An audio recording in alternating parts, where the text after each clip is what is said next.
दोस्तों, जिद कभी कभी हमारी ज़िंदगी बदल देती है तो कभी हमारी ज़िंदगी ले भी लेती है। आज की कहानी में हम बात करने जा रहे हैं एक ऐसे खिलाड़ी की जिसकी जिद के कारण उनको अपनी जान गंवानी पड़ी थी।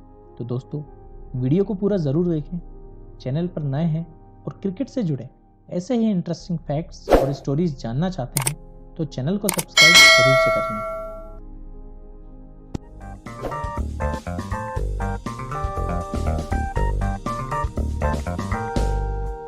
दोस्तों, किसी ने कहा है कि ज़िंदगी में अगर सबसे इम्पोर्टेंट चीज़ कुछ है तो वह खुद ज़िंदगी है।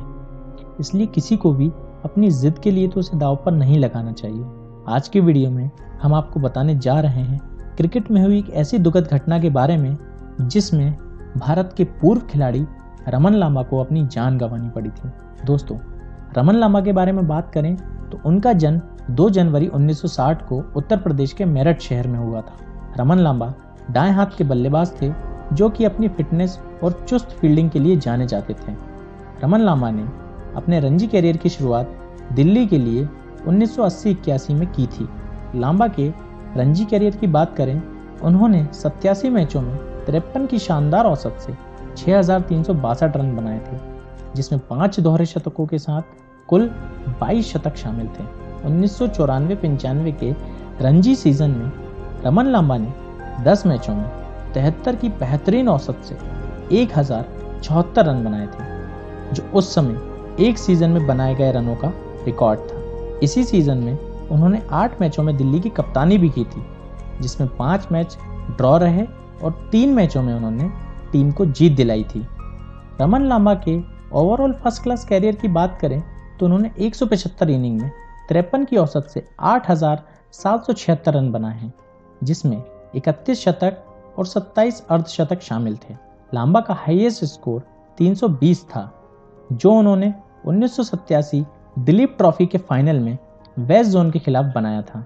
वहीं अंतर्राष्ट्रीय क्रिकेट की बात करें तो लांबा पहली बार भारत की जर्सी में 1986 में ऑस्ट्रेलिया एशिया कप के फाइनल में एक सब्स्टिट्यूट के तौर पर देखे गए थे, जहां उन्होंने कपिल देव की गेंद पर पाकिस्तान के अब्दुल कादिर का शानदार कैच लपका था। रमन लांबा का अंतर्राष्ट्रीय डेब्यू बहुत बढ़िया रहा था, जहां उन्होंने अपने पहले एक दिवसीय मैच में ऑस्ट्रेलिया के खिलाफ 64 रनों की बेहतरीन पारी खेली थी और भारत की जीत में अहम भूमिका निभाई थी।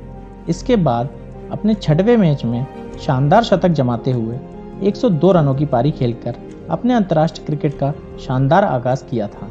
और यही नहीं, लांबा को अपनी बेहतरीन प्रदर्शन के लिए अपनी पहली ही सीरीज में मैन ऑफ द सीरीज से नवाजा गया था, लेकिन इसके बाद उनके प्रदर्शन में लगातार गिरावट आती गई और उनका अंतर्राष्ट्रीय कैरियर मात्र 3 सालों का ही सिमट कर रह गया।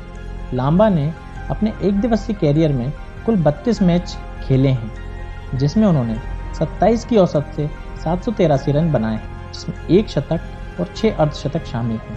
वहीं टेस्ट क्रिकेट की बात करें तो लांबा ने भारत के लिए मात्र 4 टेस्ट खेले हैं, जिसमें उन्होंने 20 के साधारण औसत से 102 रन बनाए हैं। शायद ये आंकड़े उनकी प्रतिभा के साथ न्याय नहीं करते हैं। इस बात में कोई संदेह नहीं था कि रमन लांबा किस उच्च स्तर के खिलाड़ी थे और घरेलू क्रिकेट में उनके आंकड़े इस बात का सबूत भी हैं। रमन लांबा की पर्सनल लाइफ की बात करें तो 1987 में उनकी मुलाकात आयरिश लेडी किम मिशेल से हुई थी और एक दूसरे को 3 साल डेट करने के बाद सितंबर 1990 में दोनों ने एक दूसरे से शादी कर ली थी। 1990 के बाद लांबा कभी भारतीय टीम में वापसी नहीं कर सके। हालांकि वो क्लब क्रिकेट, घरेलू क्रिकेट और बांग्लादेश प्रीमियर लीग में खेलते रहे। रमन लांबा के साथ एक विवाद भी जुड़ा है, जिसमें वेस्ट जोन के खिलाफ हुए एक मैच में वेस्ट जोन के खिलाड़ी राशिद पटेल के साथ उनकी बहस हुई थी, जिसके बाद राशिद पटेल स्टंप लेके रमन लांबा को मारने के लिए दौड़े थे। इस वाक्य के बाद बीसीसीआई ने रमन लांबा को 10 महीने जबकि राशिद पटेल को 13 महीने के लिए बैन कर दिया था। दोस्तों, अब बात करते हैं उस हादसे की जिसने न केवल एक क्रिकेटर की जान ली बल्कि सभी को एक सबक भी दे दिया। जी हाँ दोस्तों, बात है 1998 की।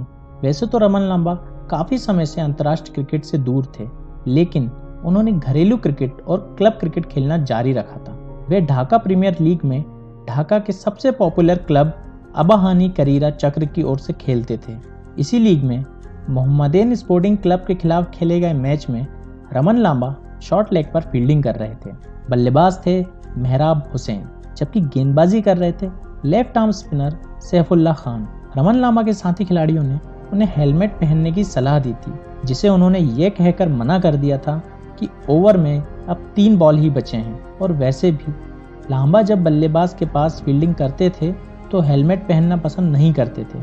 यहाँ तक कि बल्लेबाजी के समय भी रमन लांबा कम ही हेलमेट पहना करते थे। ओवर की चौथी गेंद पर मेहराब हुसैन शॉट खेलते हैं और गेंद सीधे रमन लांबा के सर पर लगती। आप इस बात से अंदाज़ा लगा सकते हैं कि शॉट इतना तेज था कि गेंद लांबा के सर से टकराकर विकेट कीपर खालिद मसूद के हाथों में चली गई। मोहम्मद अमीनुल इस्लाम ने जब रमन लांबा से पूछा, क्या तुम ठीक हो, तो लांबा का जवाब था, बुली मैं तो मर गया। ये उनके ग्राउंड पर लास्ट वर्ड थे। लांबा को ढाका के पोस्ट ग्रेजुएट हॉस्पिटल में भर्ती कराया गया, जहां कोमा में जाने के 3 दिन बाद 23 फरवरी को रमन लांबा ने अपनी अंतिम सांस ली। रमन लांबा उस मैच के साथ अपनी ज़िंदगी को भी बीच में छोड़कर चले गए, शायद एक जिद के कारण।